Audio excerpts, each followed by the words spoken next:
Okay, everybody, how y'all doing? Thank you for tuning in. This is the Proper Perspective Podcast. As we get started, hit the like button, turn on the notifications by clicking that bell to the side, and leave a comment before you go. So what are we talking about today? Okay, so I got a question for you. You know what today's math is? So I'm scrolling on Instagram and I see TV6, local CBS 6 for Richmond, Virginia. It says leaders announce replica slave ship in Richmond, marking city's role in slave trade. Now, I think this is a good thing. If you think it's a bad thing, let me know. Say something in the comments about it. I think it's a good thing, though. I'm bringing it up because I do think it's a good thing, but I'm also bringing it up because I had a couple of interesting exchanges with some people in the comment section. So I said, it's about time Richmond start putting some positive steps towards recognizing our African ancestry and our African heritage. We need to keep this going towards the ultimate justice move, reparations, reparations, reparations. Cut the check. Even Martin Luther King Jr. said it's time to go to D.C. and get that check. So I'm not going to stand down. I'm not going to back down. I'm not going to act like reparations is a dirty word. I'm not going to act like I don't believe in reparations. You know, you can make the argument it's never going to happen. You can also make the argument it's going to happen. I get some pushback. So I want to sort of review the pushback. Stop sharing my screen. I'm going to read some of the comments. So after I made my comment, again, I'm clearly in support of the idea. I didn't even think about it. You know, it didn't come to me that there's going to be pushback. I just naturally thought, especially other African Americans, other Black people, other foundational Black Americans, however we want to call ourselves, I just naturally thought this would be like a positive post, and you know, there'd be some heart buttons and like buttons, or maybe some replies that was in favor of. I couldn't have been more wrong.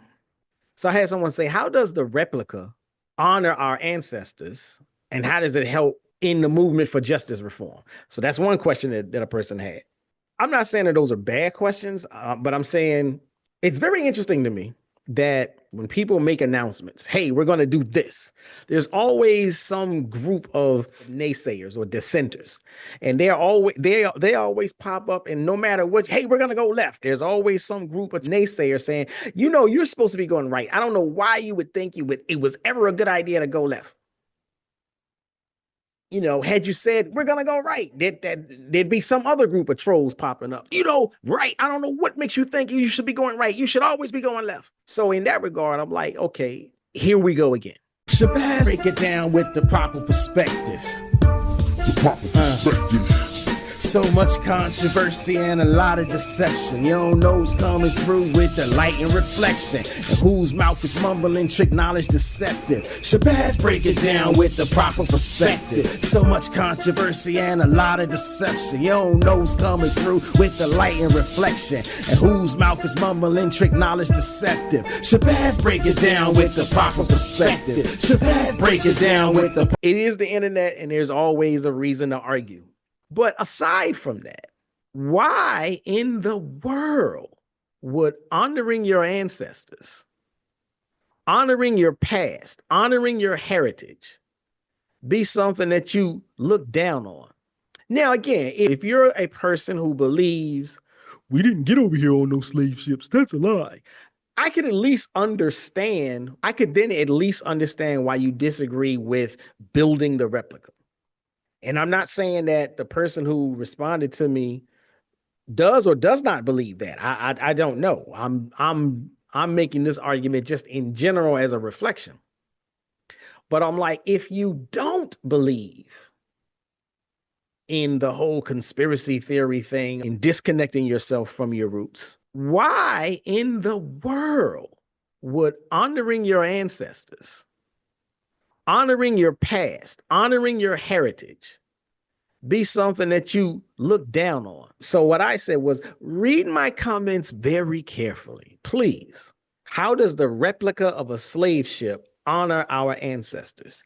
How does it help with justice reform? And so again, I'm saying that building the replica is a memorial. Now, we can get off into these tangents about what is, what isn't, what should, what shouldn't. But like, if you don't understand the purpose of a memorial, like there's the thing about honoring your past, but everything is not predicated upon the warm and fuzzies that are attached to the word honor. You know, a memorial is not necessarily mandated to be something that glorifies.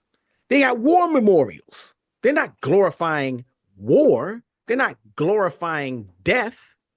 They are honoring the memory of people who gave their lives in a particular war. The Ashkenazi have museums. And so what I'm saying is, this is not a shot at anybody. What I'm saying is different groups of people take different routes to honor their past.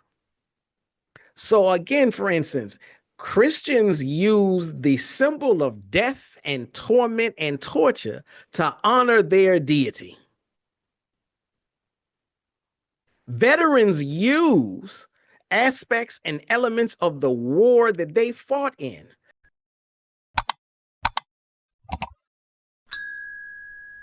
to honor their service. Why can't African Americans use the slave ship to honor their past? It is a glaring reminder of what we have been through, of what we have fought through, of what we have survived. There should be no shame, and there should be no desire to tuck it away and sweep it under the rug. By building it, by building the replica, by ensuring that anybody that walks past this particular street, they're gonna get a reminder of what we've been through. That is honor. Just like on Dock Street, we have a replica of Henry Box Brown's literal box that he put himself into to get shipped out of slavery into a territory where he could be free. They built a replica. It's on the street. You don't have to go find the museum. You walk down Dock Street, you see it. You can put your hands on it. That's what replicas are. Museums, living spaces. So another, argument that was posted or presented to me, politicians are going to keep reminding our people that we were once slaves instead of celebrating the contributions of Black folks, especially here in Richmond. The only surviving slave ship that exists in America is the Clotilda, which lies at the bottom of a river in Alabama, where it belongs. Where it belongs? Where it belongs? Where it belongs? The slave ship itself belongs at the bottom of the river. See, this is the thing. There are too many people, especially within our group, our community, our population, however you want to call it. It's too many African Americans. It's too many Black people that want to sweep everything about slavery under the rug. Just like Snoop Dogg. Oh, I'm tired of seeing slave movies. Shut up. You don't hardly know half of what our ancestors went through during slavery to say you tired of seeing slave movies. Not enough people know all of the things that happened. They just know the little tiny little blurb that's thrown into a textbook in high school. And even that, the likes of Ron DeSantis is trying to take away, erase, delete. So again, this idea, the Clotilda belongs at the bottom of the river. It deserves to be raised up out of that river, out of that water, pulled to the land, reconstructed, and placed either in a museum or in some other public space. And as far as politicians, it's about damn time politicians wanted to remind us of reality. Too many politicians are snowing this country, snowing this city, snowing this state with lies, with falsehoods. So it's about time there's a politician that does want the truth to be on Front Street. Anybody running around talking about, I don't want to be reminded of slavery. You need to grow up. That's just a childish thought. It's a childish mindset. I don't see any Ashkenazi running around here talking about, I don't want to be reminded of the Holocaust. There's plenty of organizations. There's plenty of things. And I'm not saying that it's enough, But there are organizations who are celebrating the more positive, the more warm and fuzzy contributions. You know, Madam C.J. Walker's statue was erected. That's a positive contribution. But you cannot just simply say every time you hear somebody want to bring up the plantation era, oh, stop. Don't do that. Don't remind me. Sound like a little child. You sound childish.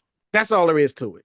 So again, like I said, the Clotilda belongs either in a museum or resurrected into a public space, like hopefully Richmond will do with the slave ship they're working on.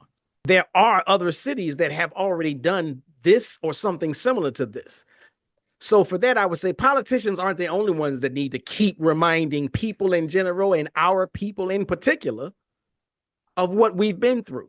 So again, like the argument is, you need to do your own research. You need to study more. You need to go and read the book, Dreams of Africa in Alabama. First off, let me tell you this. You don't know what I've studied. You don't know what I've read. So to make the assumption that, I haven't already read it, again, there's a problem with the way you think. But aside from that, to make the assumption that if I go read that book, I'm going to agree with you is another problem. Just because you feel like you read that book and that book led you to the idea that all remnants of slavery should be evaporated. That's you. That's not me. Trust and believe I'll never come to that conclusion. There's plenty of books I've read on slavery in particular. And I've never, ever once came to the conclusion, we need to keep this a secret. We need to forget it. We need to hide it. Don't mention it. It's never come to my mindset. I say keep it on Front Street. And then another argument. What makes you think if our ancestors were living, they would want to be reminded of this? Let me tell you this. I'm not speaking for your ancestors. I'm not speaking for all the ancestors of all the African Americans. I could never do that. I'll speak for the ancestors I'm acquainted with. My ancestors put me here for a reason. My ancestors gave me the drive, gave me the philosophy, gave me the thought process that I have. I'm speaking for the ancestors that channel through me. And if they wanted me to be quiet about this particular topic, I wouldn't be talking. If they wanted me to say, yeah, sweep it under the rug, I would have made that in my original post. So don't play that game with me. I speak for the ancestors that channel through me. They say, build the replica. They say, teach the people. And they say, when are we going to DC to get that check from Uncle Sam? And that's my proper perspective on whether or not Richmond, Virginia should have a slave ship erected. Shabazz, break it down with the proper perspective. The proper perspective. So much controversy and a lot of deception. You don't know who's coming through with the light and reflection, and whose mouth is mumbling, trick knowledge deceptive. Shabazz, break it down with the proper perspective. So much controversy and a lot of deception. You don't know who's coming through with the light and reflection, and whose mouth is mumbling, trick knowledge deceptive. Shabazz, break it down with the proper perspective. Shabazz, break it down with the